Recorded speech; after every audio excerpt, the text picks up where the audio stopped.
0121062. Sejarah perkembangan hak asasi kanak-kanak. Perkembangan kanak-kanak merujuk kepada perubahan kuantifikasi biologi dan psikologi yang berlaku kepada manusia antara kelahiran dan akhir kelahiran remaja, zaman kanak-kanak. Sebelum wujud dasar asuhan dan didikan awal kanak-kanak 2008, di negara Malaysia telah terdapat Akta Taman Asuhan Kanak-kanak, Akta Taska 1984, juga dikenali sebagai Akta 308. Terdapat pula Akta Kanak-kanak 2001 dan Pindaan 2011 yang diamankan Akta 611. Hak untuk mendapat penjagaan dan perlindungan daripada ibu bapa, penjaga dan negara daripada kemiskinan, penderaan, pengabaian dan eksploitasi, dan hak untuk berasuhan dan didikan awal kanak-kanak kebangsaan 2008. Salam sejahtera kepada Sir Khairuddin. Saya Tasha Lady Suresh, nombor ID saya DHC 0221-028. Saya ingin memberi pembentangan tentang kes-kes yang pernah berlaku berkaitan dengan hak asasi kanak-kanak. Seterusnya, banyak kes pernah berlaku dalam hak asasi kanak-kanak. Contohnya, kes pendarahan kanak-kanak, kes berkahwinan bawah umur, kes penculikan dan menjual organ kanak-kanak, kes rokok kanak-kanak dan kes sebagainya. Kes-kes ini bukanlah perkara yang baru dalam negara ini. Malangnya, semakin meningkat dari tahun ke tahun. Masalah utama dalam kes pendarahan kanak-kanak adalah masalah tekanan dan masalah kewangan. Ibu bapa akan memahami emosi kanak-kanak. Sebenarnya, ibu bapa mesti tidak menunjukkan kemarahan terhadap kanak-kanak. Kes kedua adalah kes berkahwinan bawah umur.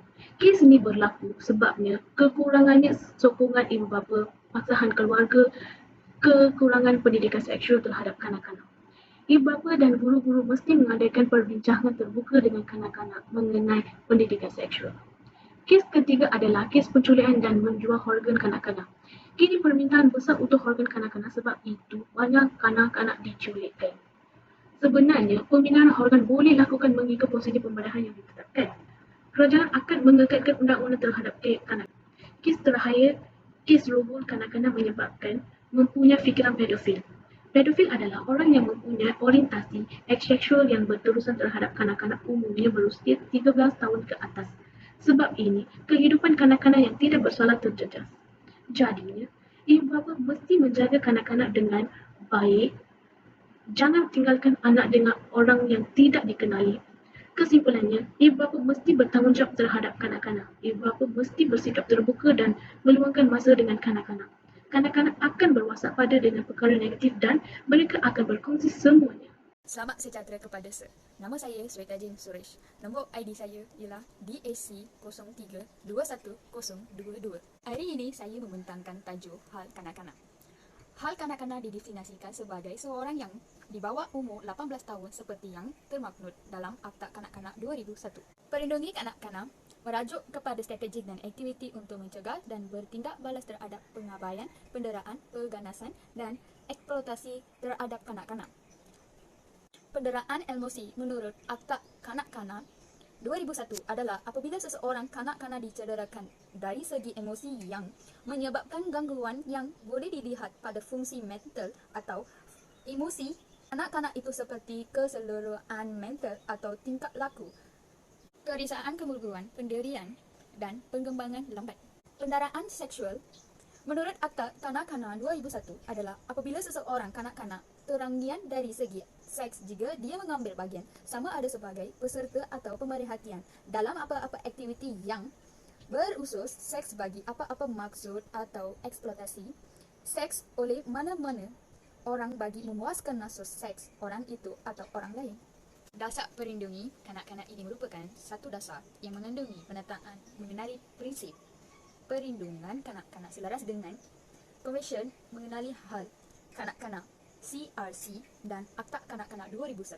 Dasar ini memberi tumpuan kepada aspek advokasi, pencegahan, nikmatan, sokongan dan pendidikan dan pembangunan bagi melindungi kanak-kanak. Sekian, terima kasih. Semua, saya Senia Syekiran dari Kementerian. Nombor ID saya DHC 0121-059. Hari ini saya bentang tentang hak kanak-kanak. Saya mahu terang kepadamu tentang perkembangan terkini hak asasi kanak-kanak. Yang pertama ialah hak kanak-kanak dari segi kehidupan. Semua kanak-kanak mempunyai hak untuk hidup. Orang dewasa hendaklah memelihara kanak-kanak agar mereka boleh hidup dan membesar dengan sihat.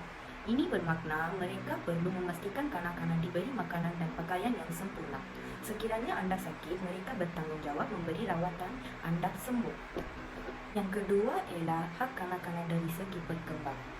Kanak-kanak berhak untuk sekolah. Sebagai kanak-kanak, banyak perkara yang perlu Anda pelajari agar dapat menjadi seorang dewasa dan cerdik sempurna. Maka orang dewasa hendaklah memastikan kanak-kanak dapat belajar sebaik mungkin. Hai, saya Muhammad Zaini bin Nurdin. Saya akan membantahkan tentang halangan dalam hak asasi kanak-kanak. Halangan dalam hak asasi kanak-kanak terdiri daripada 6, iaitu diskriminasi, kebebasan yang terhad, pengabaian, pendidikan yang terbatas, makan minum yang tidak mencukupi, dan eksploitasi kanak-kanak yang berleluasa. Diskriminasi dapat disimpulkan sebagai aplikasi. Hal ini demikian kerana pada ketika ini kanak-kanak hanya mendapat bantuan hanya mengikut kaum, umur dan jenis lain tertentu. Seterusnya, kebebasan yang terhad. Ini dapat disimpulkan dengan kanak-kanak hanya diberikan keperluan asas tapi tidak diberikan kebebasan yang sepenuhnya, tidak kira dari aspek memilih atau membuat keputusan. Karena ini akan menyebabkan kanak-kanak sukar untuk berdikari. Seterusnya, pengabaian. Dalam aspek ini, ibu bapa menganggap kanak-kanak itu tidak memerlukan penjagaan yang rapi, sehingga mereka mengabaikan hal ehwal kanak-kanak tersebut. Seterusnya, pendidikan terbatas. Ibu bapa hanya menyediakan pendidikan di rumah kepada kanak-kanak tanpa medium pendidikan di sekolah. Hal ini demikian kerana mereka beranggapan pendidikan di sekolah itu tidak penting dan memerlukan kos pembiayaan yang terlalu tinggi. Dari aspek lain pula, makan minum yang tidak mencukupi dapat disimpulkan dengan ibu bapa yang amat mementingkan diri sendiri, kerana makan minum kanak-kanak mereka sering dicatu, menyebabkan tumbuh saraf kanak-kanak menjadi terbantut. Akhir sekali ialah eksploitasi kanak-kanak yang berleluasa.